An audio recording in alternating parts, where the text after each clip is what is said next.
This is Nightly Business Report with Tyler Matheson and Susie Garrett. Brought to you by... Sailing through the heart of historic cities and landscapes on a river, you get close to iconic landmarks, to local life, to cultural treasures. Viking River Cruises, exploring the world in comfort. Dow deluge. IBM raises guidance, Intel cuts its revenue forecast, and eBay warns of headwinds ahead as a wave of corporate earnings reports continue to flood in. Back from the brink of 5 years after the financial crisis, Bank of America posts blowout earnings. Is the past finally behind the banking giant?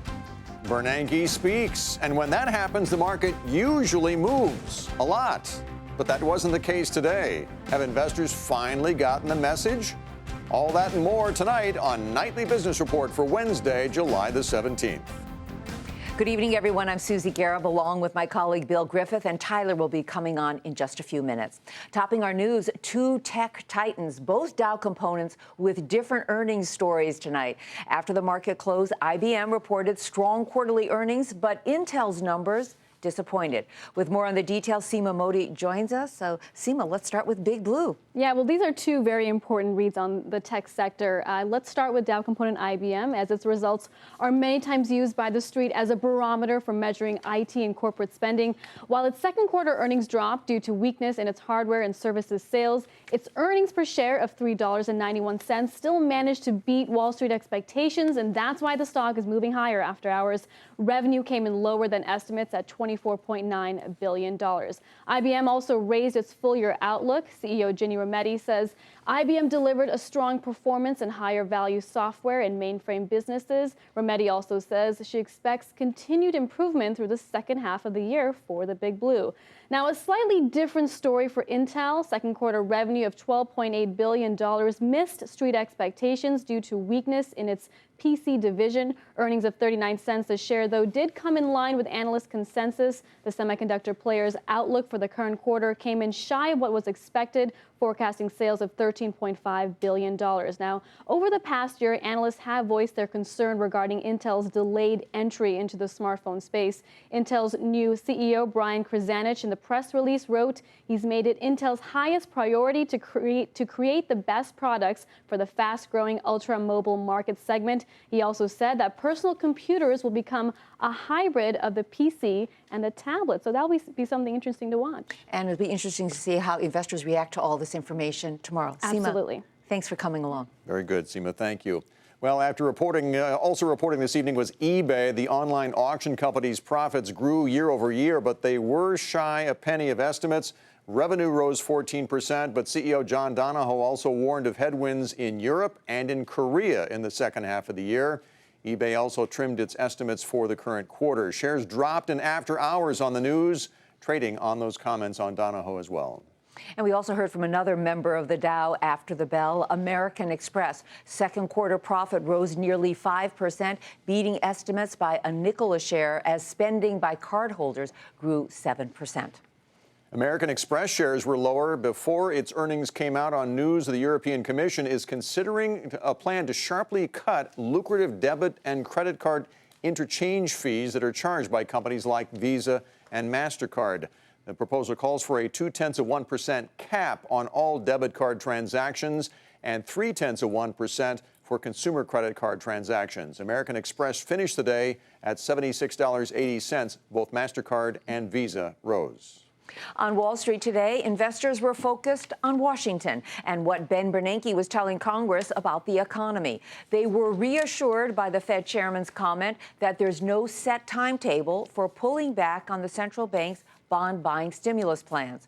Also boosting investor confidence, strong quarterly earnings from Bank of America. And we'll take a closer look at both of those stories in just a moment. Now, despite all of that and an upbeat outlook of economic conditions around the nation, in the Federal Reserve's latest Beige Book survey, stocks still posted small gains. The Dow added 18 points, the Nasdaq added 11.5, the S&P up 4.5 points. More now on today's testimony from Fed Chairman Bernanke before the House Financial Services Committee. The Fed head was on message with lawmakers about when the central bank might begin pulling back on its asset buying plans. Hampton Pearson has more on the chairman's testimony. Federal Reserve Chairman Ben Bernanke told lawmakers markets are more stable now that investors understand the central bank is in no rush to taper its bond buying program or raise key short-term interest rates. We're very focused on Main Street. We're trying to create jobs. We're trying to make housing affordable. Our low interest rates have created a lot of ability to buy automobiles. Persistent microphone problems in the hearing room did not stop the Fed chairman from fine-tuning that message. Monetary policymakers agree that 7% unemployment is a good threshold to begin thinking about tapering the bond purchases, now at $85 billion per month. Key short-term interest rates will remain at historic lows, at least as long as the unemployment rate remains well above 6.5%. The phrase, "at least as long as," is a key component of the rate policy guidance. These words indicate that the specific numbers for unemployment and inflation in the guidance are thresholds, not triggers. Increases in the target for the federal funds rate, once they begin, are likely to be gradual. The Fed is closely watching the impact of rising mortgage rates on the housing recovery. Housing starts fell 10% last month. We will be watching to see if the movement in mortgage rates has any material effect on housing. I mean, the main thing is to see housing continue to grow, more jobs in construction and the like. On what may be Ben Bernanke's last monetary reports to Congress as Fed chairman, there was bipartisan praise for his service. You have served us very well under very, very difficult circumstances, and I appreciate your service to your country. Thank you. His second term expires in January. Bernanke was mum with lawmakers today about his future plans. But the here and now debate over the effectiveness of the extraordinary economic measures resumes tomorrow when the Fed chairman testifies before the Senate Banking Committee. For Nightly Business Report, I'm Hampton Pearson on Capitol Hill. Our guest tonight says Ben Bernanke finally got his message out to investors and they're feeling calmer. She's Rebecca Patterson, Chief Investment Officer at Bessemer Trust. Rebecca, great to have you. You have now listened to Ben Bernanke give multiple forms of testimonies and speeches and everything. Now that you have this clear message, are you doing anything different with your investment strategy? Actually not. We have been overweight equities. We've had a maximum underweight allocation to traditional government bonds, treasuries, agencies. For a couple of months now, we've always had the view that the Federal Reserve doesn't want to do anything but be gradual. Bernanke does not want his legacy to be that he moved too fast and drove the economy into a new recession. So what Bernanke has said today and in the last week or so really is kind of underscoring what we think will be a very gradual but a very real turn in the bond market. And so let's be clear about that. A lot of people rush to the bond market for safety, Rebecca, but yet bonds have lost principal as yields have gone up in anticipation of the tapering by the Fed. Do you think that will continue? Well, I think yields will keep going up this year and in the coming years. So I do think all those investors who over the last literally 30 years have enjoyed bonds need to change their expectations on what bonds can and cannot do. I think they can still help protect a portfolio if stocks sell off sharply, but in other times they are going to be eroding value. So you don't want to have too much of it. You want to be looking for other ways to get safety, but it is going to be a slow, gradual process. You know, Ben Bernanke talked also a lot about fiscal policy, saying that it's too short-term oriented. So to what extent what's going on in Washington over the next couple of months will be impacting what happens in the stock market over those next couple of months? Oh, absolutely. You know, when I think what keeps me up at night most, it's not really an issue today. It's a time frame, and that time frame is September. We have the continuing resolution that funds the U.S. government expiring in September. We have a very important Federal Reserve meeting. They might begin tapering that month. We might learn who Mr. Bernanke's successor is that month if he is going to be succeeded in January by someone. A lot of event risk in 1 month, and fiscal policy will be front and center. Does Washington use the continuing resolution and the debt ceiling further this fall to create controversy? Are we going to have a game of chicken like we did in summer 2011? Or are we going to get more bipartisanship like we saw in March this year?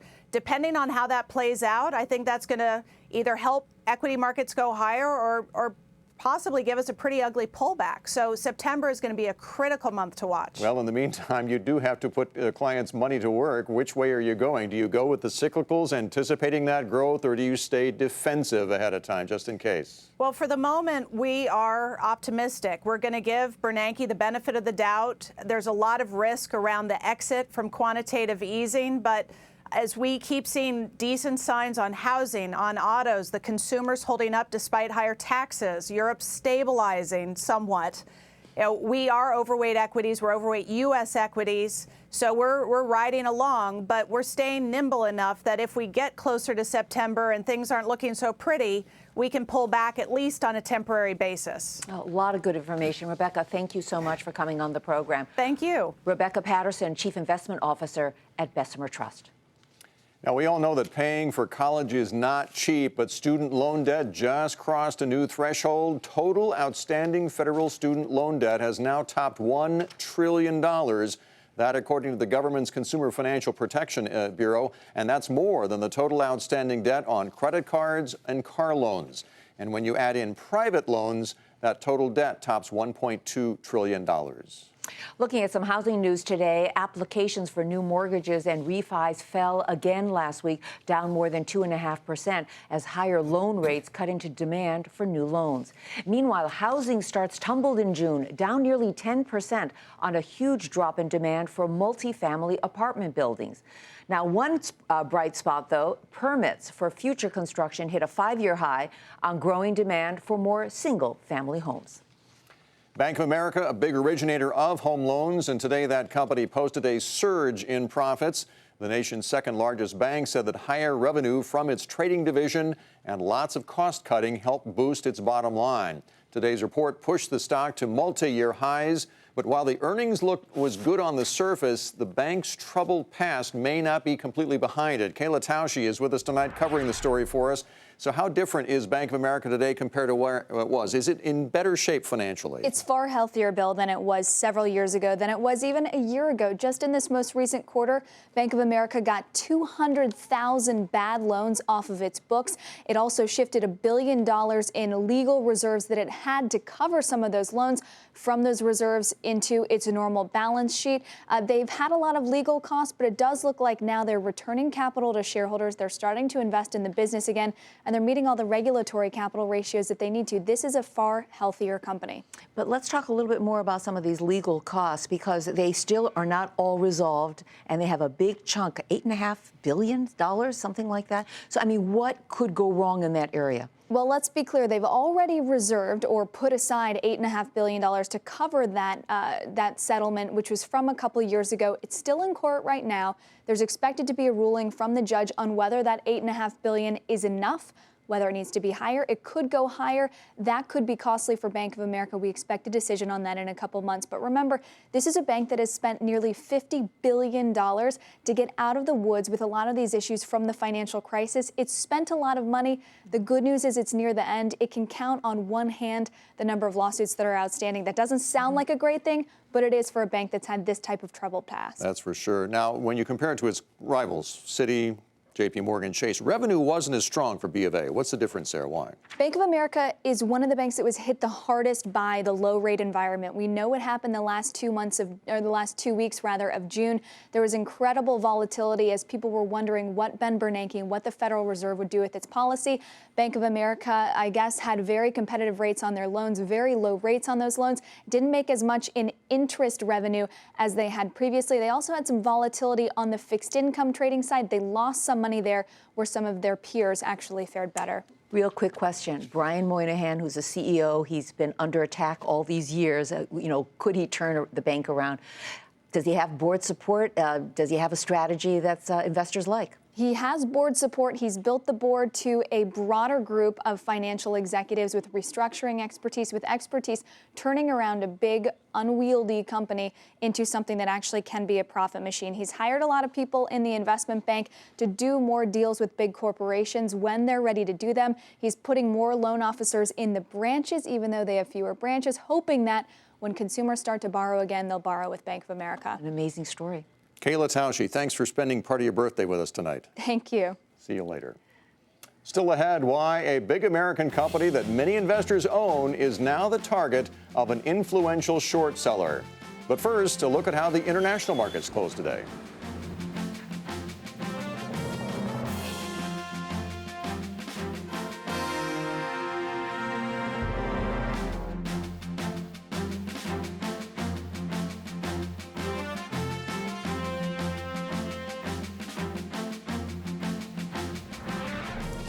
Three years after it was signed into law, the overhaul of the rules governing Wall Street and the nation's biggest banks are still falling into place. And today, Treasury Secretary Jack Lew said that implementing new rules in the Dodd-Frank law is necessary to reform the nation's financial system.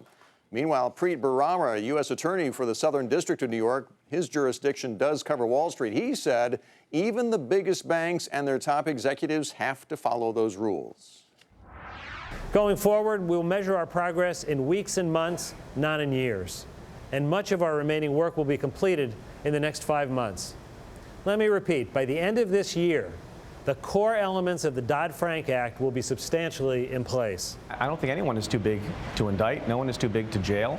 I think, and I've been saying this for years, there's enough moral hazard in the industry, and if you give people a blank check and you tell people that they have a get-out-of-jail-free card because of their size or because of their interconnectedness to the economy as an absolute matter, that's a very dangerous thing, and we should never do it, and we don't do it.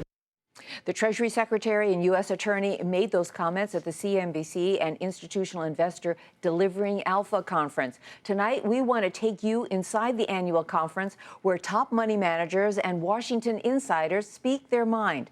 Now, in the past, comments made here have been market and stock moving, and today was no different. Tyler Mathisen is at the conference and has more. Thanks very much, Susie. Apart from hearing from policymakers like Jack Lew or law enforcers like Preet Bharara, the real reason to come to Delivering Alpha is to hear from the world's top investors. And on that score, this event did not disappoint. Leon Cooperman knocked it off and knocked it out of the park. Last year, he had 10 predictions. All 10 came true. We heard from the guy they call the king of all shorts, Jim Chanos. He told us that Caterpillar was the one that he's shorting now. Also, John Paulson, the guy who they say had the greatest trade of all time, Nelson Peltz. We call him an alpha agitator. He talked about some of his holdings, and then concluding the day with Carl Icahn. Take a listen. Tomorrow is the scheduled shareholder vote about Dell.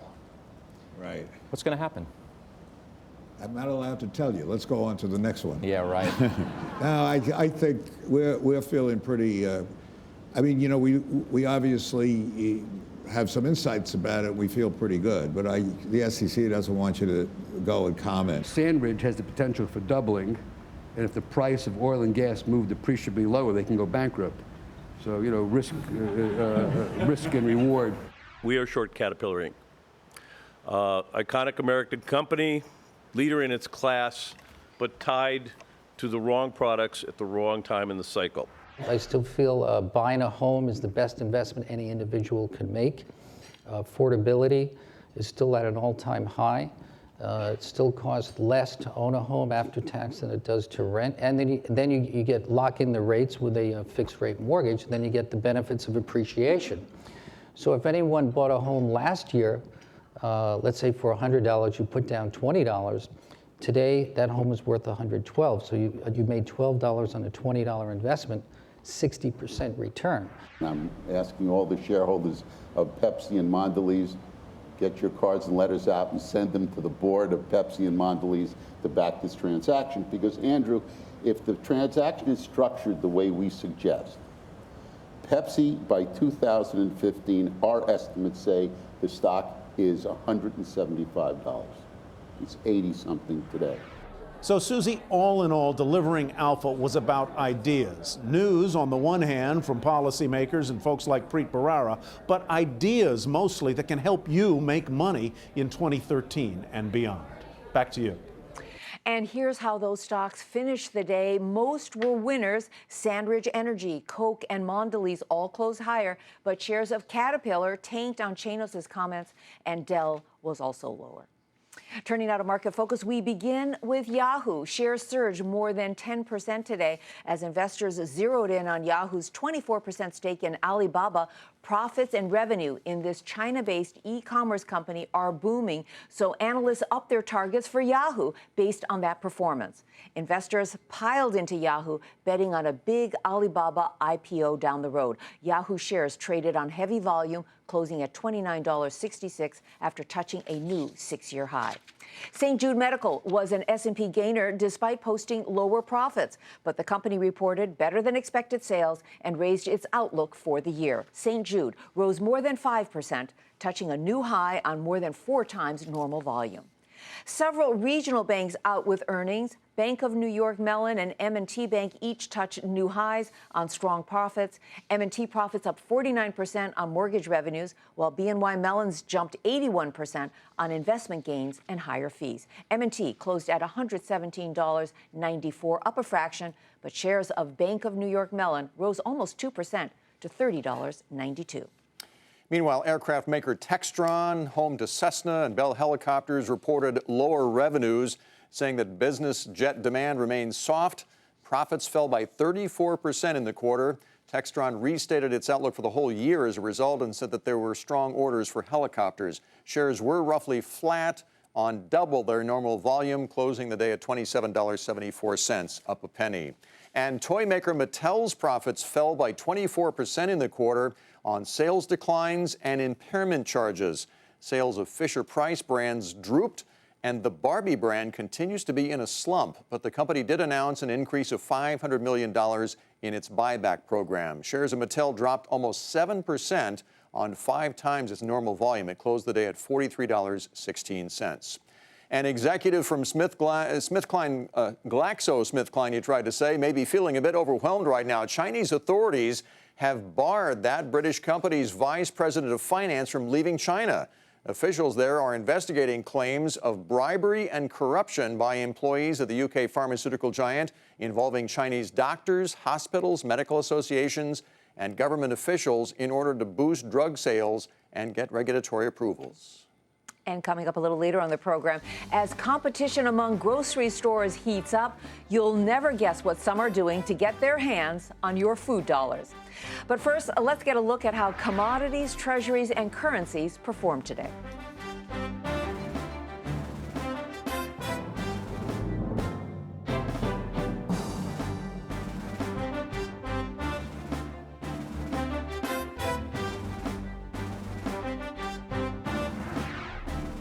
Grocery stores need a lot of power to keep food fresh, and they need a lot of fresh ideas to get consumers in the door and spending money.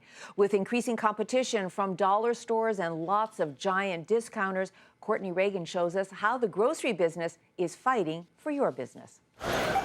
When price no longer becomes a differentiating factor, retailers have to get creative to drive sales, and grocery is no different. Supermarket chain Safeway reports earnings Thursday, and Wall Street is expecting results to be largely unchanged from a year ago. The trouble is, while everybody eats, food buying has stayed relatively constant over the past several years. But the options for consumers to purchase groceries has exploded, which means competition for your food dollars is only getting more aggressive. I go for the best price. Yeah, I do about 3 stores. But usually I'll just shop around and look through the paper to see what deals are out. Price is certainly a consideration, but selection and quality are really important. Dollar store grocery offerings alone have tripled in growth since 2000. For an industry where the average profit margin is just 1%, cutting prices much further isn't a viable option. That means more and more groceries are pushing the innovation limits, from offering chef demonstrations in store to localizing assortment, refining private label product, and instituting technology to help make shopping trips a little bit easier. Grocery retailers are doing it all. Kroger uses technology that collects data that then analyzes shopping patterns at various times during the week. The grocery store then uses the data to determine how many cash registers should be open during different time periods throughout the day, cutting the average wait from 4 minutes to 26 seconds. This next 10 years in grocery will be some of the most fascinating years we have ever seen, because we will expect a complete transformation of what the grocery experience will be. We'll expect tremendous amounts of products to be delivered at home, and will expect an environment which actually does benefit the consumer. While low profit margins may frustrate investors, consumers will certainly benefit from heightened competition and the resulting innovation. For Nightly Business Report, I'm Courtney Reagan. Finally tonight, great story. A Pennsylvania public relations executive who sells auto parts on the side briefly became the richest man in the world this week. That's because when Chris Reynolds opened up an email statement from his PayPal account, the online payment system credited him more than $92 quadrillion. In case you're wondering, that's 92 with 15 digits after it. PayPal admitted their mistake, no kidding, then corrected his bank account back to zero. And after admitting the mix-up, PayPal offered to donate $1,000 to the charity of Reynolds' choice. But you wonder, what would Reynolds have done with $92 quadrillion? Here's his answer.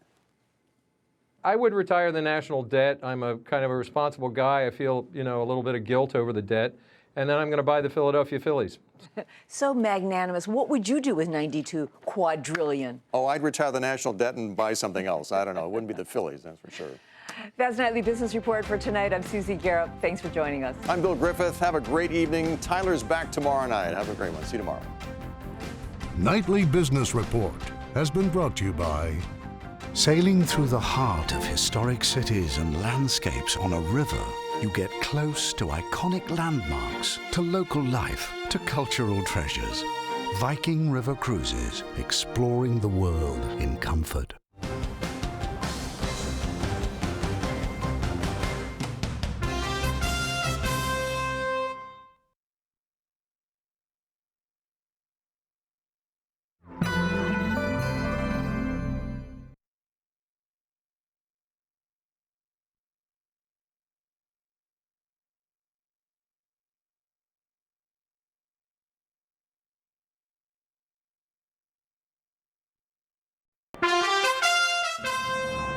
I'm Susie Garrett with a Nightly Business Report news brief. Two very different earnings reports after the bell from two tech titans, both Dow components. IBM's numbers were strong last quarter, raising its full-year guidance, but chipmaker Intel disappointed amid a big decline in personal computer sales. On Wall Street, traders focused on strong earnings before the bell from Bank of America and on soothing words from Fed Chairman Ben Bernanke that there's no set timetable for pulling back on stimulus plans. The Dow added 18 points, the Nasdaq rose 11.5, and the S&P up 4.5 points. Applications for new mortgages fell last week as loan rates stayed near two-year highs, and new home construction tumbled 10% in June, but permits for future building soared. Be sure to tune into Nightly Business Report right here on your public television station.